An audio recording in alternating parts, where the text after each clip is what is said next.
Chapter 6. The Fight in the Courtyard. There was a courtyard behind the palace where peacocks walked, fountains played, and statues of former kings and queens kept watch. As long as they didn't pull the peacocks' tails, jump in the fountains, or climb the statues, the children of the palace servants were allowed to play in the courtyard after school. Sometimes Lady Eslanda, who liked children, would come and make daisy chains with them, but the most exciting thing of all was when King Fred came out onto the balcony and waved, which made all the children cheer, bow, and curtsy as their parents had taught them. The only time the children fell silent, ceased their games of hopscotch, and stopped pretending to fight the Ickabog was when the Lords Spittleworth and Flapoon passed through the courtyard.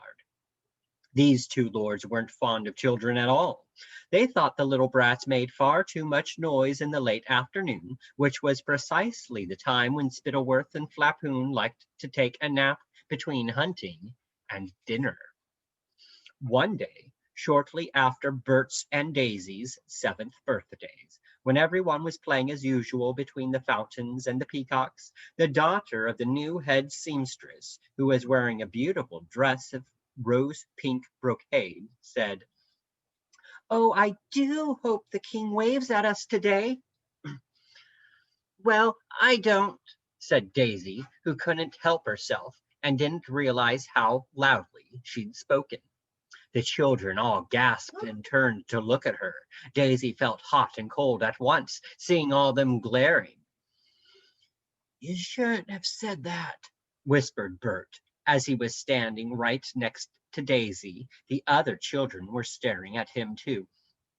"I don't care," said Daisy, color rising in her face. She'd started now, so she might as well finish. "If he hadn't worked my mother so hard, she'd still be alive." Daisy felt as though she'd been wanting to say that out loud for a very long time. There was another gasp from all the surrounding children, and a maid's daughter actually squealed in terror.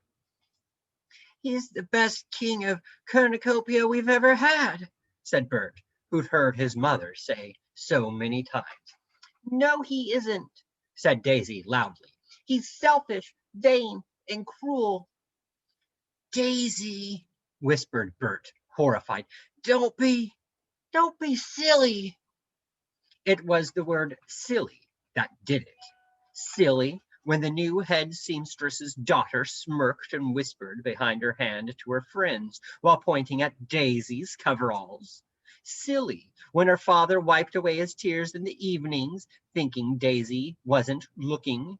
Silly when, to talk to her mother, she had to visit a cold, white headstone. Daisy drew back her hand and smacked Bert right across the face. Then the oldest Roach brother, whose name was Roderick, and who now lived in Daisy's old bedroom, shouted, "Don't let her get away with it, Butterball," and led all the boys in shouts of "Fight! Fight! Fight!" Terrified, Bert gave Daisy's shoulder a half-hearted shove, and it seemed to Daisy that the only thing to do was launch herself at Bert, and everything became dust and elbows until suddenly the two children were pulled apart by Bert's father, Major Beamish, who'd come running out of the palace on hearing the commotion to find out what was going on.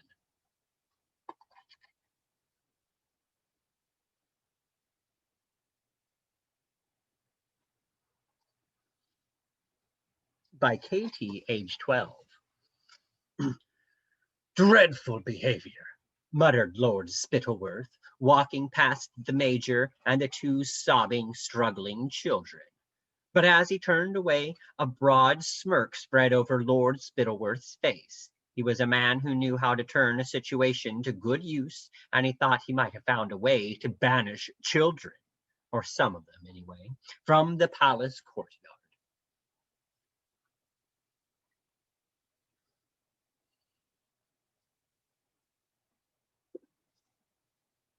Chapter 7. Lord Spittleworth Tells Tales. That night the two lords dined as usual with King Fred. After a sumptuous meal of Baronstown venison, accompanied by the finest Jeroboam wine, followed by a selection of Kurtzburg cheeses and some of Mrs. Beamish's Featherlight Fairies cradles, Lord Spittleworth decided the moment had come. He cleared his throat, then said, I do hope, Your Majesty, that you weren't disturbed by that disgusting fight among the children in the courtyard this afternoon. Fight? Repeated King Fred, who'd been talking to his tailor about the design for a new cloak, so had heard nothing. What fight? Oh dear, I thought Your Majesty knew, said Lord Spittleworth, pretending to be startled. Perhaps Major Beamish could tell you all about it. But King Fred was amused rather than disturbed. Oh, I believe scuffles among children are quite usual, Spittleworth. Spittleworth and Flapoon exchanged looks behind the king's back, and Spittleworth tried again. Your Majesty is, as ever, the very soul of kindness, said Spittleworth. Of course, some kings, Flapoon muttered, brushing crumbs off the front of his waistcoat, if they'd heard that a child spoke of the crown so disrespectfully. What's that? Exclaimed Fred, the smile fading from his face. A child spoke of me disrespectfully. Fred couldn't believe it. He was used to the children shrieking with excitement when he bowed to them from the balcony. I believe so, Your Majesty, said Spittleworth, examining his fingernails. But, as I mentioned, it was Major Beamish who separated the children. He has all the details. The candles sputtered a little in their silver sticks. Children say all manner of things in fun, said King Fred. Doubtless the child meant no harm. Sounded like bally treason to me, grunted Flapoon. But, said Spittleworth swiftly, it is Major Beamish who knows the details. Flapoon and I may perhaps have misheard. Fred sipped his wine. At that moment, a footman entered the room to remove the pudding plates. Cankerby, said King Fred, for such was the footman's name. Fetch Major Beamish here. Unlike the king and the two lords, Major Beamish didn't eat 7 courses for dinner every night. He'd finished his supper hours ago and was getting ready for bed when the summons from the king arrived. The major hastily swapped his pajamas for his uniform and dashed back to the palace, by which time King Fred, Lord Spittleworth, and Lord Flapoon had retired to the yellow parlor, where they were sitting on satin armchairs, drinking more Jeroboam wine, and, in Flapoon's case, eating a second plate of fairies' cradles. Ah, Beamish, said King Fred, as the major made a deep bow. I hear there was a little commotion in the courtyard this afternoon. The major's heart sank. He'd hoped that news of Bert and Daisy's fight wouldn't reach the king's ears. Oh, it was really nothing, Your Majesty, said Beamish. Come, Beamish, said Flapoon. You should be proud that you've taught your son not to tolerate traitors. There was no question of treachery, said Major Beamish. They're only children, my lord. Do I understand that your son defended me, Beamish? Said King Fred. Major Beamish was in a most unfortunate position. He didn't want to tell the king what Daisy had said. Whatever his own loyalty to the king, he quite understood why the motherless little girl felt the way she did about Fred, and the last thing he wanted to do was to get her into trouble. At the same time, he was well aware that there were 20 witnesses who could tell the king exactly what Daisy had said, and was sure that, if he lied, Lord Spittleworth and Lord Flapoon would tell the king that he, Major Beamish, was also disloyal and treacherous. Yes, Your Majesty, it's true that my son Bert defended you, said Major Beamish. However, allowance must surely be made for the little girl who said the unfortunate thing about your majesty. She's passed through a great deal of trouble. Your majesty and even unhappy grown-ups may talk wildly at times. What kind of trouble has the girl passed through? Asked King Fred, who couldn't imagine any good reason for a subject to speak rudely of him. Her name is Daisy Dovetail, your majesty, said Major Beamish, staring over King Fred's head at a picture of his father, King Richard the Righteous. Her mother was the seamstress who— Oh, yes, I remember, said King Fred loudly, cutting Major Beamish off. Very well, that's all, Beamish. Off you go. Somewhat relieved, Major Beamish bowed deeply again, and had almost reached the door when he heard the king's voice. What exactly did the girl say, Beamish? Major Beamish paused with his hand on the doorknob. There was nothing else for it but to tell the truth. She said that your majesty is selfish, vain, and cruel, said Major Beamish. Not daring to look at the king, he left the room.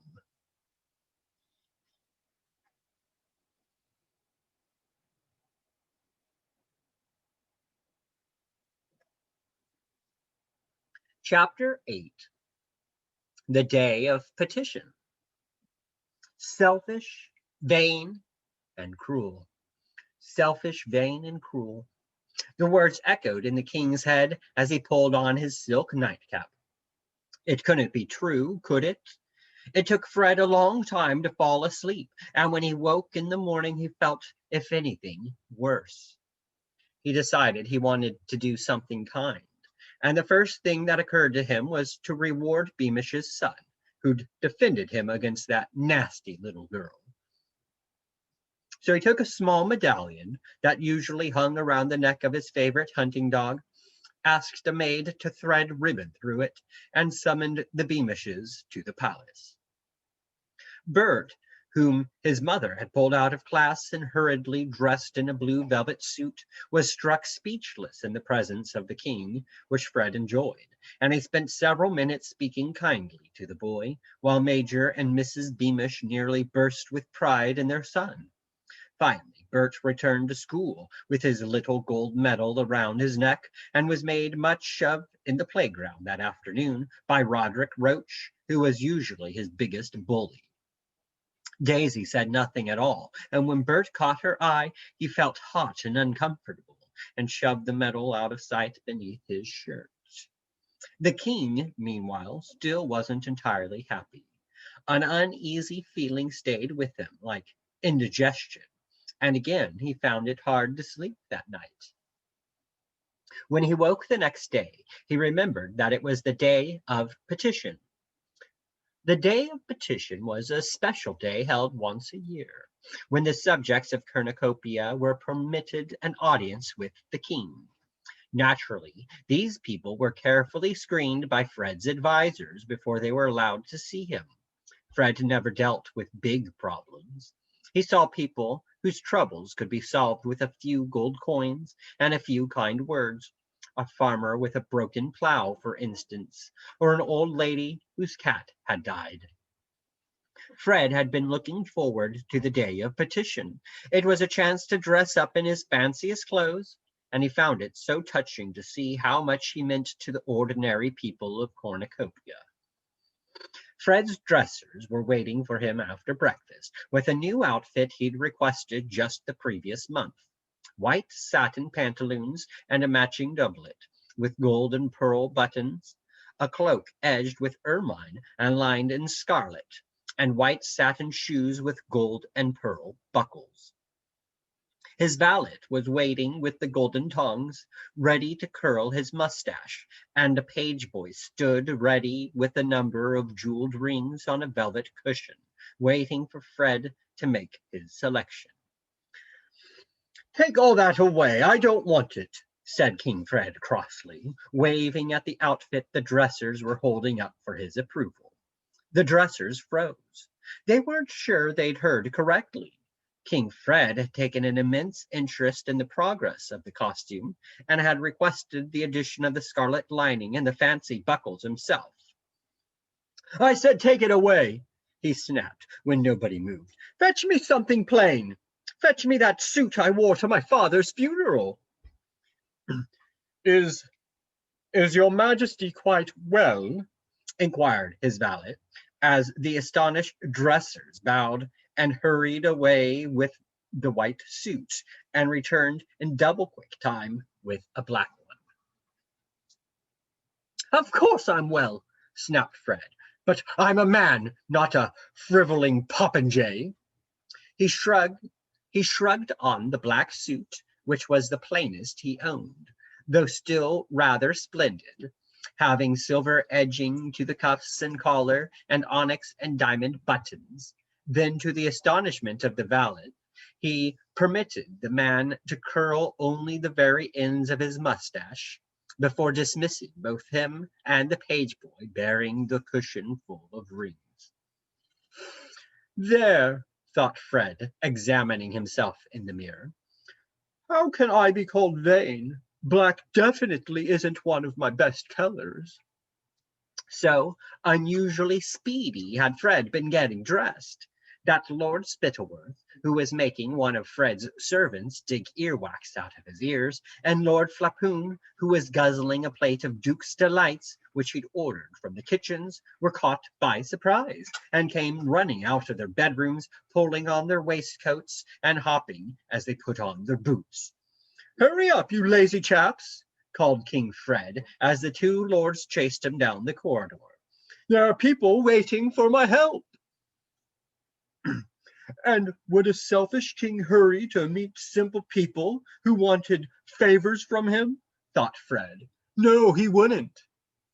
Fred's advisors were shocked to see him on time and plainly dressed, for Fred, indeed, Herringbone, the chief advisor, wore an approving smile as he bowed. "Your Majesty is early," he said. "The people will be delighted. They've been queuing since dawn." "Show them in, Herringbone," said the king, settling himself on his throne and gesturing to Spittleworth and Flapoon to take the seats on either side of him. The doors were opened, and one by one the petitioners entered. Fred's subjects often became tongue-tied when they found themselves face to face with the real live king, whose picture hung in their town halls. Some began to giggle or forgot what they'd come for, and once or twice people fainted. Fred was particularly gracious today, and each petition ended with the king handing out a couple of gold coins, or blessing a baby, or allowing an old woman to kiss his hand. Today, though, while he smiled and handed out gold coins and promises, the words of Daisy Dovetail kept echoing in his head. Selfish, vain, and cruel. He wanted to do something special to prove what a wonderful man he was, to show that he was ready to sacrifice himself for others. Every king of Cornucopia had handed out gold coins and trifling favors on the day of petition. Fred wanted to do something so splendid that it would ring down the ages, and you didn't get into the history books by replacing a fruit farmer's favorite hat. The two lords on either side of Fred were becoming bored. They'd much rather have been left to loll in their bedrooms until lunchtime than sit here listening to peasants talking about their petty troubles. After several hours, the last petitioner passed gratefully out of the throne room, and Flapoon, whose stomach had been rumbling for nearly an hour, heaved himself out of his chair with a sigh of relief.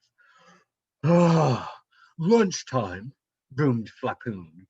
But just as the guards were attempting to close the doors, a kerfuffle was heard, and the doors flew open once more.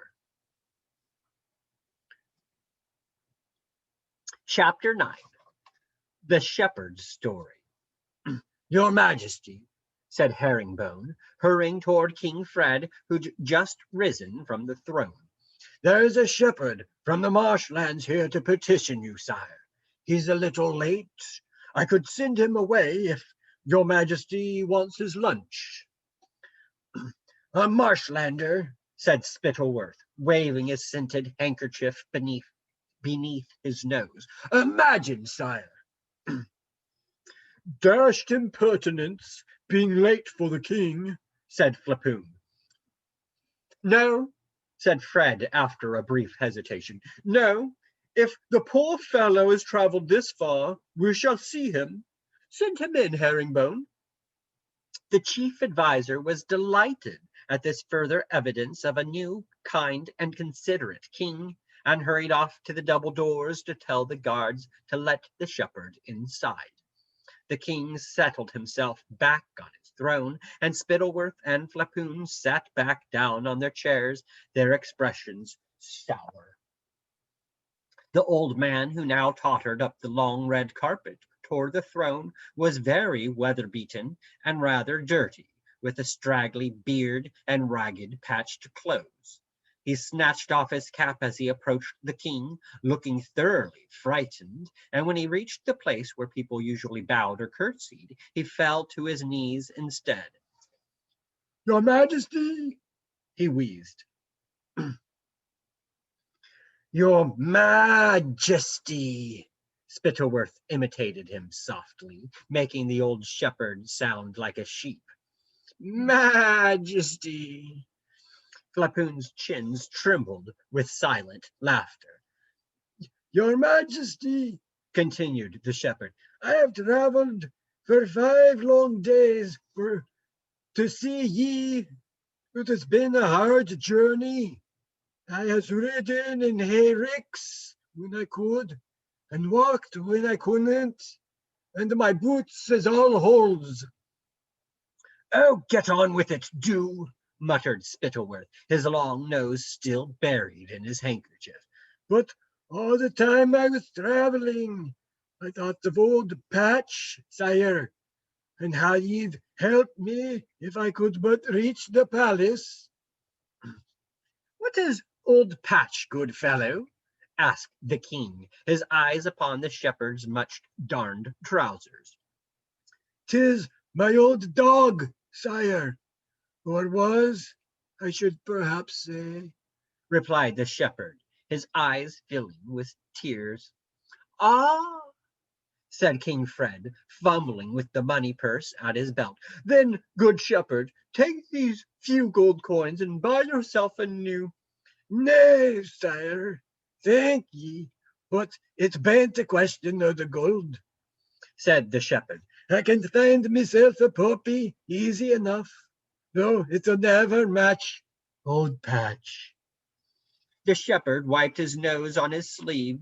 Spittleworth shuddered. Well, then, why have you come to me? Asked King Fred, as kindly as he knew how.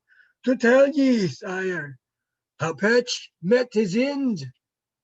Ah, said King Fred, his eyes wandering to the golden clock on the mantelpiece. Well, I'd love to hear the story, but we are rather wanting our lunch. 'Twas the Ickabog that ate him, sire, said the shepherd. There was an astonished silence, and then Spittleworth and Flapoon burst out laughing. The shepherd's eyes overflowed with tears, which fell sparkling onto the red carpet. Arr, they've laughed at me from Jeroboam to Showville, sire, when I told them why I was coming to see ye. Laughed themselves silly, they have, and told me how you staffed in the head. But I seen the monster with my own 2 eyes, and so did poor Patch afore he was 8. King Fred felt a strong urge to laugh along with the 2 lords. He wanted his lunch, and he wanted to get rid of the old shepherd. But at the same time, that horrid little voice was whispering, selfish, vain, and cruel, inside his head. Why don't you tell me what happened? King Fred said to the shepherd, and Spittleworth and Flapoon stopped laughing at once. Well, sire, said the shepherd, wiping his nose on his sleeve again. "'Twas twilight, and the right foggy, and Patch and me was walking at home round the edge of the marsh. Patch sees a marsh teasel." "Sees a what?" asked King Fred. "A marsh teasel, sire. Them's bold rat-like things that lives in the marsh. Not bad in pies, if you don't mind the tails." Flapoon looked queasy. "So Patch sees the marsh teasel," The shepherd continued, "and he gives chase. I shouts for Patch and shouts, sire, but he was too busy to come back. And then, sire, I hears a yelp. 'Patch!' I cries. 'Patch, what's got ye, lad?' But Patch don't come back, sire, and then I sees it through the fog," said the shepherd in a low voice. "Huge it is, with eyes like lanterns, and a mouth as wide as that there throne, and its wicked teeth shining at me. And I forgets old Patch, sire, and I runs and runs and runs all the way home. And next day I sets off, sire, to come and see ye. The Ickabog ate me dog, sire, and I won't sit punished." The king looked down at the shepherd for a few seconds. Then, very slowly, he got to his feet. "Shepherd," said the king, "we shall travel north this very day to investigate the matter of the Ickabog once and for all. If any trace of the creature can be found, you may rest assured that it shall be tracked to its lair and punished for its impudence in taking your dog. Now take these few gold coins and hire yourself a ride back home in a hay cart." "My lords," said the king, turning to the stunned Spittleworth and Flapoon, "pray change into your riding gear and follow me to the stables. There is a new hunt afoot." Chapter 10. King Fred's Quest. King Fred strode from the throne room feeling quite delighted with himself. Nobody would ever again say that he was selfish, vain, and cruel. For the sake of a smelly, simple old shepherd and his worthless old mongrel, he, King Fred the Fearless, was going to hunt the Ickabog. True, there was no such thing, but it was still dashed fine and noble of him to ride to the other end of the country in person to prove it. Quite forgetting lunch, the king rushed upstairs to his bedroom, shouting for his valet to come and help him out of the dreary black suit and into his battle dress, which he'd never had the chance to wear before. The tunic was scarlet, with buttons of gold, a purple sash, and lots of medals Fred was allowed to wear because he was king. And when Fred looked in the mirror and saw how well battle dress became him, he wondered why he didn't wear it all the time. As his valet lowered the king's plumed helmet onto his golden curls, Fred imagined himself painted wearing it, seated on his favorite milk-white charger and spearing a serpent-like monster with his lance. King Fred the Fearless indeed. Why, he half hoped there really was an Ickabog now. Meanwhile, the chief adviser was sending word throughout the city within the city that the king was setting off on a tour of the country, and that everyone should be ready to cheer him as he left. Herringbone made no mention of the Ickabog because he wanted to prevent the king from looking foolish if he could.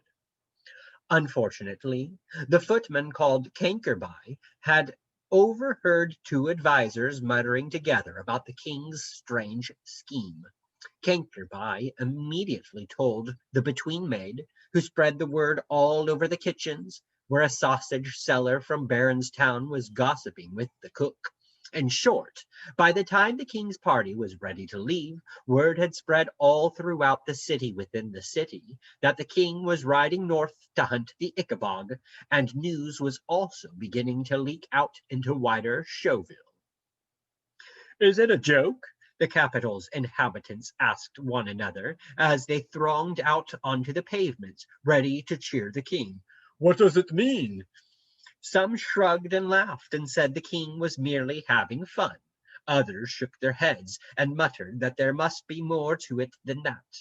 No king would ride out, armed, to the north of the country without good reason.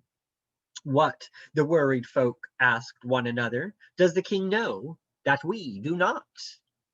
Lady Eslanda joined the other ladies in the court on a balcony to watch the soldiers assembling. I shall now tell you a secret which nobody else knew.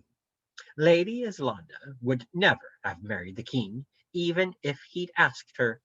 You see, she was secretly in love with a man called Captain Goodfellow, who was now chatting and laughing with his good friend Major Beamish in the courtyard below. Lady Eslanda, who was very shy, had never been able to bring herself to talk to Captain Goodfellow, who had no idea that the most beautiful woman at court was in love with him. Both Goodfellow's parents, who were dead, had been cheesemakers from Karlsruhe. Though Goodfellow was both clever and brave, these were the days when no cheesemaker's son would expect to marry a high-born lady. Meanwhile, all the servants' children were being let out of school early to watch the battle party set off. Mrs. Beamish, the pastry chef, naturally rushed to collect Bert so that he'd have a good spot to watch his father passing by.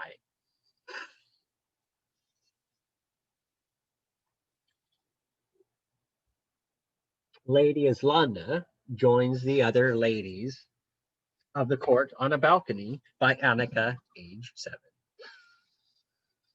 When the palace gates opened at last and the cavalcade rode out, Bert and Mrs. Beamish cheered at the top of their lungs. Nobody had seen battle dress for a very long time. How exciting it was, and how fine! The sunlight played upon the golden buttons, silver swords, and the gleaming trumpets of the buglers, and up on the palace balcony the handkerchiefs of the ladies of the court fluttered in farewell like doves. At the front of the procession rode King Fred on his milk-white charger, holding scarlet reins and waving at the crowds. Right behind him, riding a thin yellow horse and wearing a bored expression, was Spittleworth, and next came Flapoon, furiously lunchless and sitting on his elephantine chestnut. Behind the king and the two lords trotted the royal guard, all of them on dapple gray horses, except for Major Beamish, who rode his steel-gray stallion. It made Mrs. Beamish's heart flutter to see her husband looking so handsome. "Good luck, Daddy!" shouted Bert, and Major Beamish, though he really shouldn't have done, waved at his son. The procession trotted down the hill, smiling at the cheering crowds of the city within the city, until it reached the gates in the wall onto wider Showville. There, hidden by the crowds, was the Dovetail's cottage. Mr. Dovetail and Daisy had come out into their garden, and they were just able to see the plumes and the helmets of the royal guard riding past. Daisy didn't feel much interest in the soldiers. She and Bert still weren't talking to each other. In fact, she'd spent morning break with Roderick Roach, who often jeered at Daisy for wearing coveralls instead of a dress, so the cheering and the sound of the horses didn't raise her spirits at all.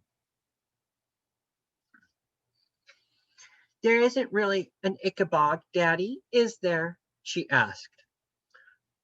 "No, Daisy," sighed Mr. Dovetail, turning back to his workshop. "There's no Ickabog, but if the king wants to believe in it, let him. He can't do much harm up in the marshlands." Which just goes to show that even sensible men may fail to see a terrible looming danger.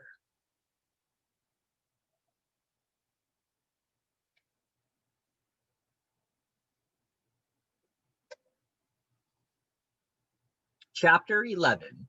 The Journey North. King Fred's spirits rose higher and higher as he rode out of Chauville and into the countryside.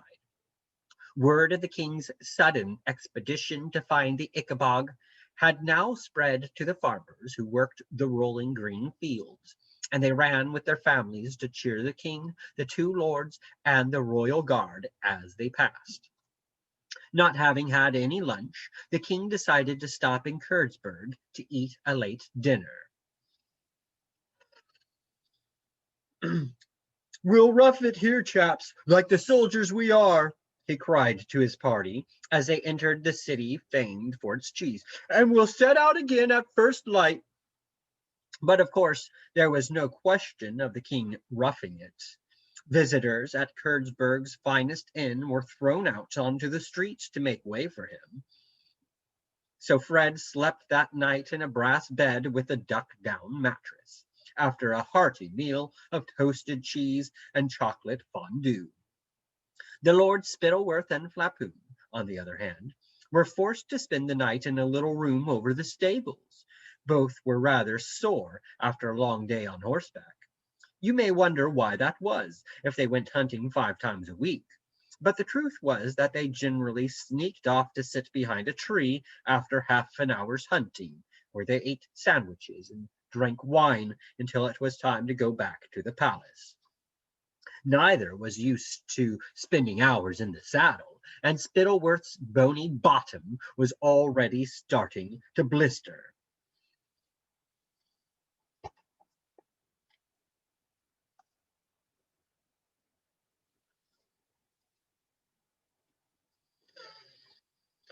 That's the Karlsruhe Diner by Olivia, age 10. Early the following morning, the king was brought word by Major Beamish that the citizens of Baronstown were very upset the king had chosen to sleep in Karlsruhe rather than their splendid city. Eager not to dent his popularity, King Fred instructed his party to ride in an enormous circle through the surrounding fields, being cheered by farmers all the way, so that they ended up in Baronstown by nightfall. The delicious smell of sizzling sausages greeted the royal party, and a delighted crowd carrying torches escorted Fred to the best room in the city. There he was served roasted ox and honey ham, and slept in a carved oak bed with a goose-down mattress, while Spittleworth and Flapoon had to share a tiny attic room, usually occupied by 2 maids. By now, Spittleworth's bottom was extremely painful, and he was furious that he'd been forced to ride 40 miles in a circle purely to keep the sausage makers happy. Flapoon, who'd eaten far too much cheese in Karlsruhe and had consumed 3 beefsteaks in Baronstown, was awake all night groaning with indigestion. Next day, the king and his men set off again, and this time they headed north, soon passing through vineyards from which eager grape pickers emerged to wave cornucopian flags and receive waves from the jubilant king. Spittleworth was almost crying from pain, in spite of the cushion he'd strapped to his bottom, and Flapoon's belches and moans could be heard even over the clatter of hoofs and jingle of bridles. Upon arrival at Jeroboam that evening, they were greeted by trumpets and the entire city singing the national anthem. Fred feasted on sparkling wine and truffles that night before retiring to a silken 4-poster bed with a swan's-down mattress. But Spittleworth and Flapoon were forced to share a room over the inn's kitchen with a pair of soldiers. Drunken Jeroboam dwellers were reeling about in the street, celebrating the presence of the king in their city. Spittleworth spent much of the night sitting in a bucket of ice, and Flapoon, who drank far too much red wine, spent the same period being sick in a second bucket in the corner.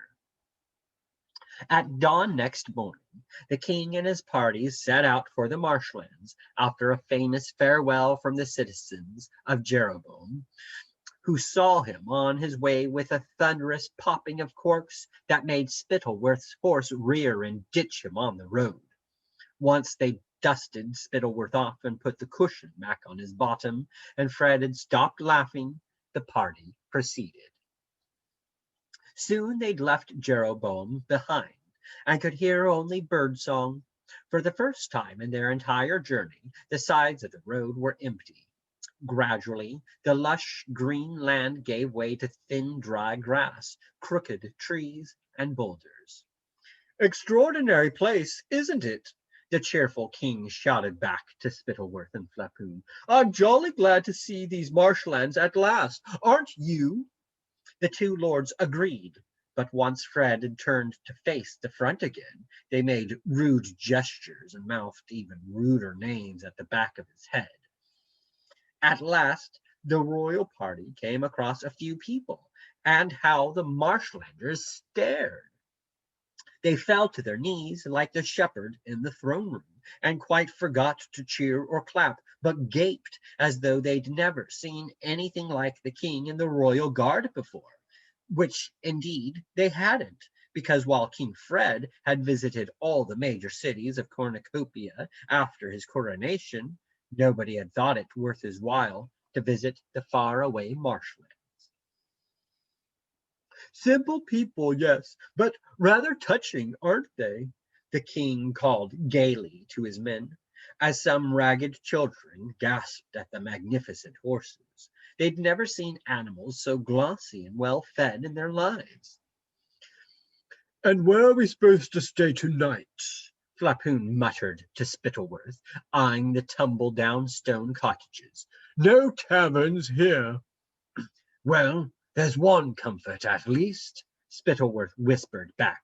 "He'll have to rough it like the rest of us, and we'll see how much he likes it." They rode on through the afternoon, and at last, as the sun began to sink, they caught sight of the marsh where the Ickabog was supposed to live, a wide stretch of darkness studded with strange rock formations. "Your Majesty," called Major Beamish, "I suggest we set up camp now and explore the marsh in the morning. As your Majesty knows, the march can be treacherous. Fogs come suddenly here. We'd do best to approach it by daylight." "Nonsense," said Fred, who was bouncing up and down in his saddle like an excited schoolboy. "We can't stop now when it's in sight, Beamish." The king had given his order, so the party rode on until, and at last, when the moon had risen and was sliding in and out behind inky clouds, they reached the edge of the marsh. It was the eeriest place any of them had ever seen, wild and empty and desolate. A chilly breeze made the rushes whisper, but otherwise it was dead and silent. "As you see, sire," said Lord Spittleworth after a while, "the ground is very boggy.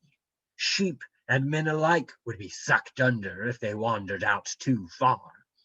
Then the feeble-minded might take those giant rocks and boulders for monsters in the dark. The rustling of these weeds might even be taken for the hissing of some creature." "Yes, true, very true," said King Fred, but his eyes still roamed over the dark marsh, as though he expected the Ickabog to pop up from behind a rock. "Shall we pitch camp then, sire?" asked Lord Flapoon, who'd saved some cold pies from Baronstown and was eager for his supper. "We can't expect to find even an imaginary monster in the dark," pointed out Spittleworth. "True, true," repeated King Fred regretfully. "Let us— Good gracious, how foggy it has become!" And sure enough, as they'd stood looking out across the marsh, a thick white fog had rolled over them so swiftly and silently that none of them had noticed.